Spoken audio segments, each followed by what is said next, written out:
অবশেষে সকল কষ্টের আশা আহ, সকল কষ্টের অবসান ঘটলো এখানেই। ও ঘুমাচ্ছে। আসসালামু আলাইকুম সবাইকে, আসলে সবাই ভালো আছেন। এই মুহূর্তে আমরা আছি হসপিটালে। আর হসপিটালে থাকার কারণ হলো এই বাচ্চাটিকে চিনতে পারেন নাকি দেখেন তো।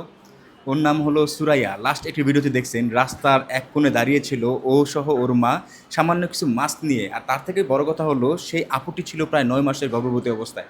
আর তার ডেলিভারি ডেট হওয়ার কথা এই মাসে। আর সেই অবস্থায় আমরা হসপিটালে নিয়ে আসছি। তো আজকে বিকালবেলায় আমাকে জানানো হয় তার প্রচুর যন্ত্রণা হচ্ছে। দেন আমি তখন ছিলাম না, ঢাকার বাইরে ছিলাম। আমি দ্রুত বললাম শাওনকে, কবিরকে, সুমনকে তাকে হসপিটালে নিয়ে যাও, আমি সন্ধ্যার মধ্যে ব্যাক করতেছি। দেন আমরা হসপিটালে আসছি। আর সব থেকে বড় খবর, সুখবর কি জানেন? সুখবর হলো ইতিমধ্যে তার আল্লাপাক একটা কন্যা সন্তান দান করছে। যাক, আল্লাপাক যখন বান্দার উপর খুশি হন তখন জমিনের বৃষ্টি দান করেন আর কন্যা সন্তান দান করেন। আর সেই খুশিতে আজকে আমরা সবাই খুশি। আর একটা জিনিস কষ্ট লাগে, সেটা হলো দেখেন, একটু সবাইকে দেখাও। এখানে শাওন আছে, কবির আছে, রুবেল আছে, ক্যামেরা পিছনে আছে সুমন। আমরা ব্যতীত, আমরা ছাড়া এই যে এই বাচ্চাগুলো দেখেন, সেই আপুর সন্তান একটা মানুষও তার নাই। তিনি আমাদের বলেছিল যে তার দুনিয়াতে আল্লাহ পাক ছাড়া কেউ নাই, আসলেই কেউ নাই। একটাবার চিন্তা করে দেখেন, আমরা যদি না থাকতাম তাহলে এই ডেলিভারির সময়টা কি একটা অবস্থা হতো। তার আপন বলতে কেউ নাই এই বাচ্চাগুলো ছাড়া। দেখেন তো একটাবার, এই বাচ্চাগুলো কি পারতো ওর মাকে হসপিটালে নিয়ে আসতে বা এরকম একটা কঠিন সময় মোকাবেলা করতে? যাক, আল্লাহ পাক যা করেন ভালোর জন্য করেন। আমি মনে করি এরকম একটা কাজে আল্লাহ পাক আমাদের সামিল রাখছে, এটা আমাদের জন্য ভাগ্য। একটু পরে সম্ভবত আমরা বাচ্চা হাতে পাবো, আপনারা দেখতে থাকুন ভিডিওতে। একটা আবার দেখেন, ওরাও মানে খুব অপেক্ষায় বসে আছে, যদিও খুশি সংবাদ পাইছে কিছুক্ষণ আগে। একটা জিনিস আমাকে ভাবাচ্ছে, সেটা হলো এই বাচ্চাগুলোর কেউ নাই ওর মা ছাড়া। দেখেন, একটা মানুষ যে আসবে ওদের পাশে দাঁড়াবে বা সাপোর্ট দিবে, ওর বাবা পর্যন্ত আসে নাই, মানে বাবা থেকেও নাই। এটাকে বললাম না। তোমরা দুপুরে খাওয়া দাওয়া করছিলা? দুপুরেতে না খাই রইছি কি? মার দুপুরেতে না খাই রইছি মার শরীর ভালো না দেখে আগে খিদা লাগে না। আরে আল্লাহ, ওরা নাকি দুপুর থেকে না খায় আছে, ওর মার শরীর ভালো না, এর জন্য নাকি ক্ষুধা লাগে না। একটাবার বুঝতে পারছেন? মানে টেনশন এমন একটা জিনিস, সে বুঝে না কে বৃদ্ধ আর কে বাচ্চা, কে পূর্ণবয়স্ক। তুমিও খাও নাই? না, ঘরে খাবার নাই? খাবার নাই। মানে অন্য কেউ নাই তোমাদের আশেপাশে? কেউ নাই পরিচিত? আশেপাশে পরিচিত কেউ নাই? মানে ওদের আশেপাশে পরিচিত কেউ নাই। দেখেন একটাবার, তোমার বাবা কি একবারই খোঁজখবর নেয় না তোমাদের? না, একবারও খোঁজ রোজ কিছু লয় না। একদমই খোঁজখবর নেয় না। আরে আল্লাহ, এই কঠিন সময়ে দরকার ছিল ওর বাবাকে ওদের পাশে।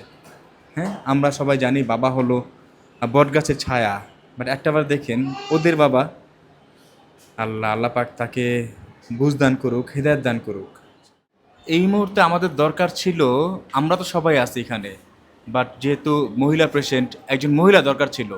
ওদের আশেপাশে যদি কেউ থাকতো, সেই মানুষটাও নাই। তারা কতটা অসহায় একটাবার দেখছেন। ওনাকে ওঠানো, বসানো, ওয়াশরুমে নেওয়া, এগুলো তারা আমরা করতে পারি না। একটা মহিলা মানুষের দরকার ছিল এই মুহূর্তে।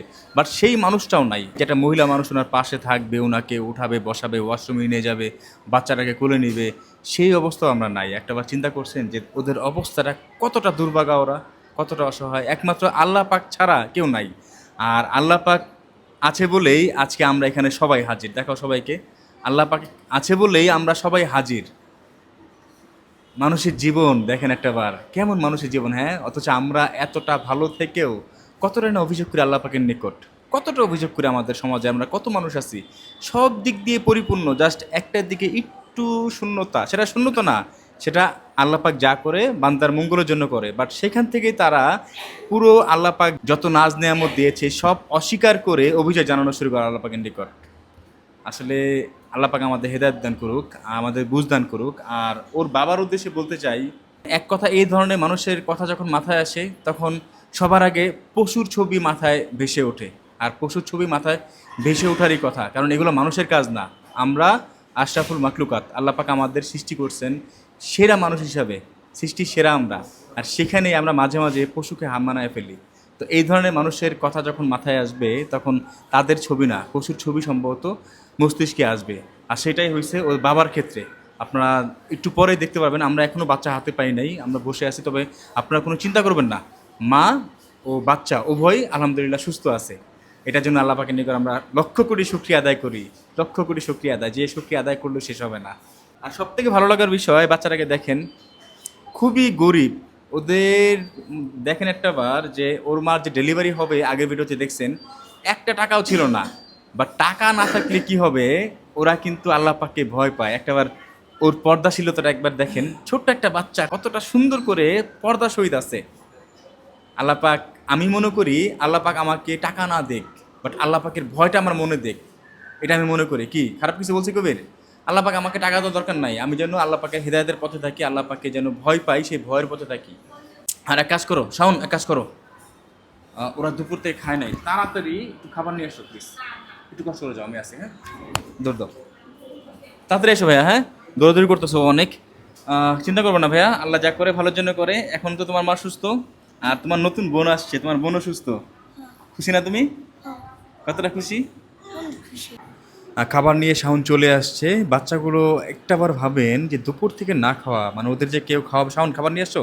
ও বাচ্চাগুলো একটু ভিতরে গেছে, ওরা একটু আসুক। হ্যাঁ, কিছু স্বপ্ন লিখেছি মনে ডায়েরিতে, মানুষ বাঁচে কিছু কিছু আশাতে, ছুটে চলা পৃথিবী দেখে না কাউকে, তবুও তারা তাকিয়ে স্বপ্নগুলো বুকে নিয়ে।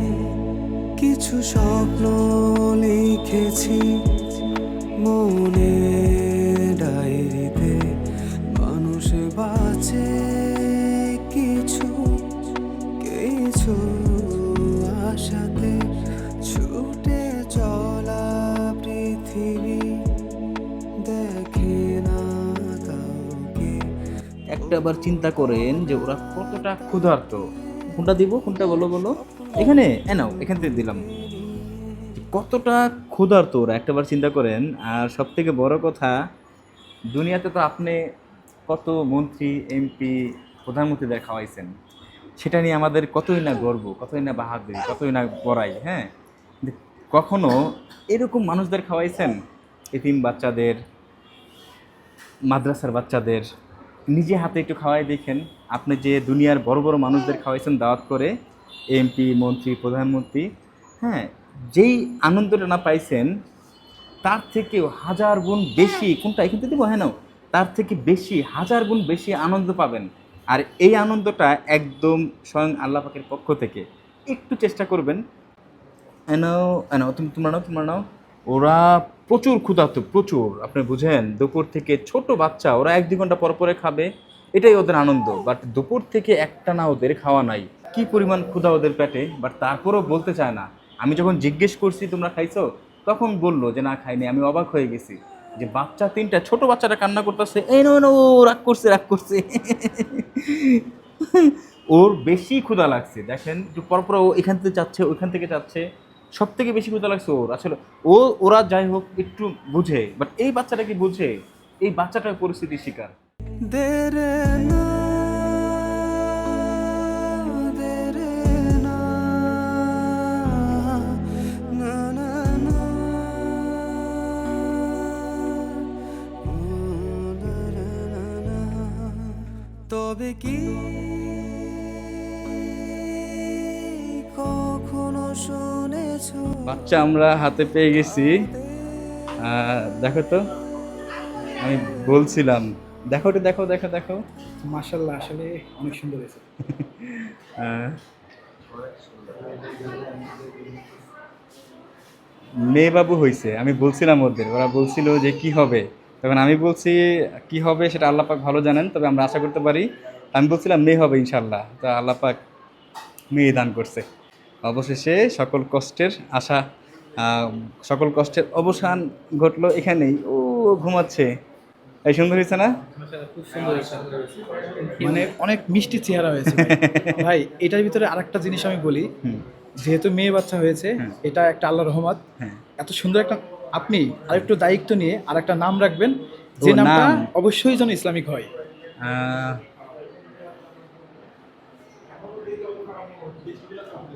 আহ, নাম হবে সুন্দর একটা নাম। ওর নাম হবে তাহলে আবিদা। ভাই একটু কাপড় দাও, কাপড় দাও। আবিদা, ওর নাম হলো আবিদা আজকে থেকে। আবিদা এই কারণেই, আবিদা নামের অর্থ হলো ইবাদতকারী। ওর জন্ম থেকে মৃত্যু পর্যন্ত যেন আল্লাহ পাকের ইবাদতে মগ্ন থাকে, এটাই থাকবে আল্লাহ পাকের নিকট চাওয়া। ওর নাম আজকে থেকে আবিদা। আবিদা নামের অর্থ হলো ইবাদতকারী। আর আমাদের একটাই চাওয়া, আমরা জন্ম থেকে মৃত্যুর এক পর্যন্ত যেন আল্লাহ পাকের ইবাদতে যেন মগ্ন থাকতে পারি, সেই উসিলায় আমরা এই নামটা দিছি আবিদা। সুন্দর হয়েছে না নামটা? খুবই সুন্দর হয়েছে, ভালো লাগছে। আর তোমার আমি আরেকটা কথা বলতাম, ওই যে জান্নাত লুবাবা জান্নাত। লুবাবা জান্নাত, হ্যাঁ, হ্যাঁ, তো হ্যাঁ। তখন হয়েছিল, বাবুটা হয়েছিল, তখন তুমি আজান দিছিলে, ঠিক হ্যাঁ, আছে? তো তখন কিন্তু আমার অনেক আজান দিতে মন চেয়েছিল, আমার খুব তাই ভালো নাকি? লাগছে। হ্যাঁ, আমি চেয়েছি যে ওর যে আজান আর এখানে যে খানের মধ্যে দেওয়া হয় বাচ্চাদের, ওটা আমি দিব। তুমি দিবা? ওরে সুমন বলল যে লুবাবা জান্নাত মনে আছে আপনাদের? লুবাবা জান্নাত যখন হয়েছে নামটা আমি দিছিলাম, আজান দিছিলাম ওর কানে। তো সুমন বলতেছে ওইখান থেকে নাকি সুমনের খুব মন চায় যে সুমনের এরকম একটা বাচ্চা হলে আজান দিবে। তো সুমন চাচ্ছে ওর কানে আজান দেওয়ার জন্য। এটা তো ভালো কাজ। দাও দাও দাও, বিসমিল্লাহ। কত কিউট দেখছেন? দেখাও দেখাও, কবির দেখাও। শুধু দেখতেই মন চাচ্ছে। আল্লাহ, দেখেন একটা বার আল্লাহ পাক তার ধৈর্যশীল বান্দার সঙ্গে সবসময় থাকেন, এটা বাস্তব উদাহরণ। ওদের কেউ এখনো আসে নাই। ওই যে বাচ্চাটা দেখো, এই বাচ্চাটা আর ওর যে ছোট বোন, এই তিনটা বাচ্চা এখন পর্যন্ত বিকাল থেকে এখন বাজে রাত 11টা বেজে গেছে। কটা বাজে দেখো তো? 11:25, 11:30 বাজে বিকাল থেকে এই বাচ্চাগুলো আর আমরা, তাছাড়া একটা মানুষও ওদের সাথে নাই যে ওদের পাশে দাঁড়াবে, কেউ থাকবে। তাহলে ওদের পরিস্থিতিটা দেখেন তো। কেউ নাই তাতে কি হয়েছে? আল্লাহ পাকের ইচ্ছায় আল্লাহ পাক কিন্তু সকল কিছু ব্যবস্থা করে দিছে। বাচ্চা আল্লাহ পাকের, সন্তান দেওয়ার মালিক আল্লাহ। আল্লাহ পাক খুশি মনে ইচ্ছা করছে যে ওকে একটা সন্তান দেব। সন্তান ভূমিষ্ঠ হওয়া পর্যন্ত, একদম শেষ পর্যন্ত সকল দায়িত্ব আল্লাহ পাক নিজের। আর না হয় আমরা চিনি না, জানি না, তাদের সঙ্গে আমাদের কোনো আত্মীয়তাও নাই, আমরা ঠিক ওনার পাশে দাঁড়াইছি। এটা কীভাবে সম্ভব বলো তো শাওন? কীভাবে সম্ভব? আল্লাহ পাক যদি না চায়। আল্লাহ তাআলা উত্তম পরিকল্পনা। হ্যাঁ, উত্তম পরিকল্পনাকারী। আর সব থেকে বড় কথা যে আমরা কতটা ভাগ্যবান যে সঠিক জায়গায় সঠিক মানুষের নিকট আল্লাহ পাক আমাদের পাঠাইছে। এটার জন্য আমরা ভাগ্যবান। আমরা চাইলে কত খারাপ কাজে মানুষ থাকে না শয়তানের ধোকায় পড়ে, শাওন? জি ভাই। পারে নাকি? আমরা চাইলে কিন্তু ওরকম খারাপ জায়গা থাকতে পারতাম, খারাপ কাজে লিপ্ত থাকতে পারতাম। আর সেই জায়গা থেকে আল্লাহ পাক শয়তানের পথ বন্ধ করে দিয়ে আল্লাহ পাকের হেদায়েতের পথ খোলা রেখে আমাদের এত সুন্দর কাজে নিয়োজিত রাখছে। এর জন্য আমরা সবসময় আল্লাহ পাকের নিকট শুকরিয়া আদায় করবো। আর সুমন, তুমি চাইছিলে আজান দেওয়া না? দাও দাও দাও। সুমন আজান দিবে আমাকে বলছে, রিকোয়েস্ট করছে। দাও দাও। الله أكبر الله أكبر الله أكبر الله أكبر أشهد أن لا إله إلا الله أشهد أن لا إله إلا الله أشهد أن محمد رسول الله أشهد أن محمد رسول الله حي على الصلاة حي على الصلاة حي على الفلاح حي على الفلاح الله أكبر الله أكبر لا إله إلا الله। আমাদের সুমন আজান দিল, অবশেষে ওর মনের আশা পূরণ হলো। কি সুমন, তুমি খুশি? হ্যাঁ, বাবুটা দেখছো আজান দেওয়ার পর ঘুমাই গেছে। একদম। দেখো আজানের সুর কতটা মধুর, যেটা ছোট্ট সদ্য মাত্র ভূমিষ্ঠ হওয়া সন্তান বাচ্চা সেও বুঝে যে আজানের সুর কতটা মধুর, মানুষের মন হৃদয় একদম শীতল বানিয়ে দেয়। আর তার প্রমাণ হলো এই বাবুটা। এটা দেখেন, আজানের শব্দে সাথে সাথে ঘুমায় গেছে, সাথে সাথে। আল্লাহ, এই বাচ্চার উসিলায় আল্লাহ পাক যেন দেখেন তাদের ভাগ্যের দরজা খুলে দিছে। তারা এই অবস্থায় থেকেও আপনি, আমি, আমরা সকলে মিলে প্রায় 3 লক্ষ টাকা তাদের আমরা দিচ্ছি। প্রায় 3 লক্ষ টাকা। যদিও সেই টাকা এখন আমার কাছে আছে, এখনও সেই টাকা তাদের কাছে দেই নাই, কারণ তারা যে ঘরে থাকে সেখানে টাকা রাখার মতো পরিস্থিতি নাই। তো ইনশাল্লাহ আমরা 1-1.5 সপ্তাহের মধ্যে বলছিলাম ওনার মেয়ের নামে একটা আমরা ফিক্সড ডিপোজিট করে দেব ইনশাল্লাহ। আর ধন্যবাদ আপনাদের সবাইকে এমন একজন অসহায় মানুষের পাশে দাঁড়ানোর জন্য। স্পেশালি থ্যাঙ্কস আপনাদের। ভালো থাকবেন সবাই, ইনশাল্লাহ দেখা হবে নতুন কোনো পর্বে। আসসালামু আলাইকুম সবাইকে। না কাউকে তো তারা তাকিয়ে স্বপ্নগুলো বুকে নিয়ে কিছু স্বপ্ন লিখেছি মনে ডায়েরিতে। বাঁচে কিছু কিছু আশা